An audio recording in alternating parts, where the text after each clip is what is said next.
Siapa sangka robot yang dimainkan oleh anak-anak ini buatan mereka sendiri. Ya, di kampung robot yang ada di Trenggalek, Jawa Timur, anak-anak SD sampai remaja begitu pintar membuat robot. Robot cahaya, robot line wheel, sampai robot sensor api berhasil dibuat oleh anak-anak berkat bimbingan Danang. Dengan teknik yang sederhana, Danang berhasil membuat anak-anak jatuh cinta sama teknologi. Tadi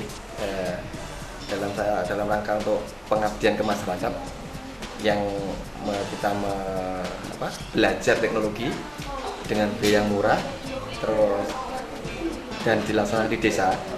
Jadi diharapkan nanti anak-anak ataupun pemuda-pemuda di daerah Trenggalek ini bisa belajar robotika dengan teknologi yang sama dengan yang negara-negara lain punya. Bahkan kini anak-anak hanya butuh waktu 5 menit buat membuat satu robot. Untuk merangkai agar bisa menjadi robot itu 5 menit. 5 menit ya. Robot buatan anak-anak kampung robot ini dijual bebas di pasaran dan ikut dalam perlombaan. Dari Trenggalek, Jawa Timur, Anang Agus Faisal, MNC Media memberitakan. Wah, itu dia. Tepuk tangan dong, keren sekali ya. Dengan 5 menit bisa jadi robot. Luar biasa. Betul. Nah, ini ada Raja Jafar, bocah berusia 13 tahun, pemirsa, menjadi penggagas gerakan membuang sampah elektronik. Kok bisa sih, Kok Nak? bisa? Sama, aku juga belum kepikiran di sampah elektronik. Selain membuat gerakan nyata, si Raja Jafar ini juga membuat buku soal sampah. Rafa Jafar, ya, membuat buku soal sampah elektronik. Kita lihat seperti apa ya. Ini dia.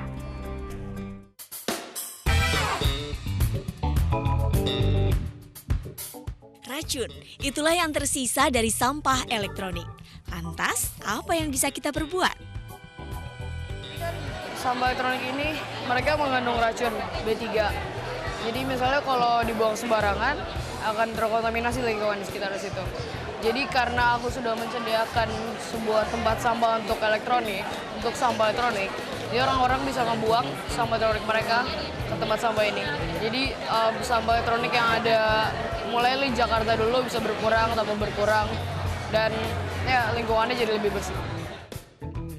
Siapa sangka, gerakan pelopor membuang sampah elektronik ternyata RJ, bocah yang masih berusia 13 tahun.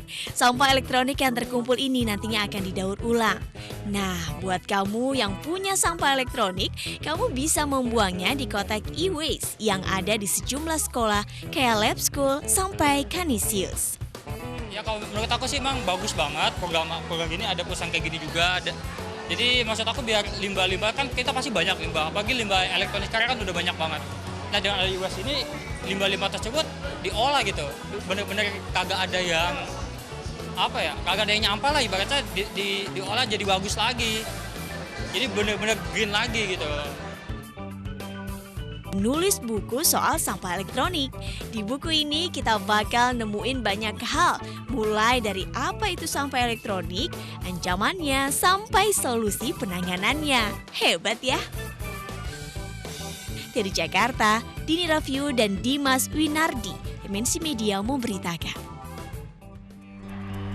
Nah itu dia. Nah, tapi kalau masalah membanggakan, kalau yang satu ini juga nggak kalah membanggakan nih pemirsa. Anak SD asal Semarang, Jawa Tengah mampu membuat tas pengukur berat badan. Aku mau beli. Cocok ya? Cocok buat aku.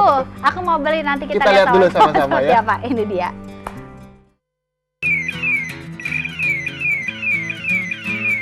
Sirine ini jadi tanda tas telah kelebihan beban. Back overweight sensor akan mengeluarkan suara saat berat beban tas lebih dari 10% berat badan. Terinspirasi dari banyaknya orang yang mengeluhkan kelelahan karena beratnya tas sekolah, Raffi Yuda Hidayat, siswa kelas 5 SD Al-Azhar Semarang, Jawa Tengah, berhasil menciptakan alat detektor berat badan tas.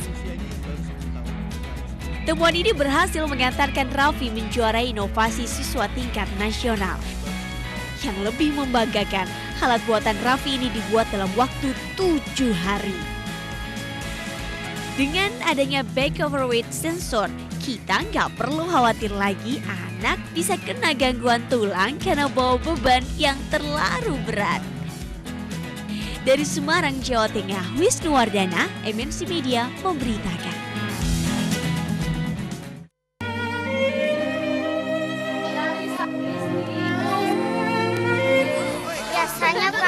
Biasanya lewat jembatan, tapi jembatannya lobo, sekarang memakai lagi lumpur.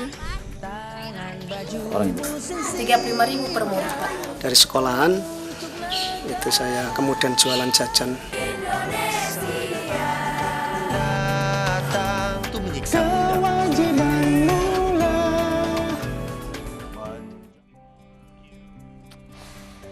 Itu filler Hari Pendidikan, karena lagi-lagi di Hari Pendidikan ini tepat di tanggal 2 Mei 2016 kita sama-sama mengaca begitu ya, bahwa memang guru itu memiliki gelar tanpa tanda jasa itu patut ya. Betul, Reza bisa seperti ini, Nana bisa seperti ini, semua yang ada di studio, yang ada di rumah bisa hebat-hebat, pintar-pintar semuanya ya, karena para guru itu tadi. Betul. Ya, harusnya mereka lebih diperhatikan tentunya. Dan usai jeda berikut ini kita masih mau membahas temanya pokoknya seputar Hari Pendidikan ini, pemirsa, maka jangan kemana-mana. Tetap di Intermezzo. Banyak info, gak bikin kepo.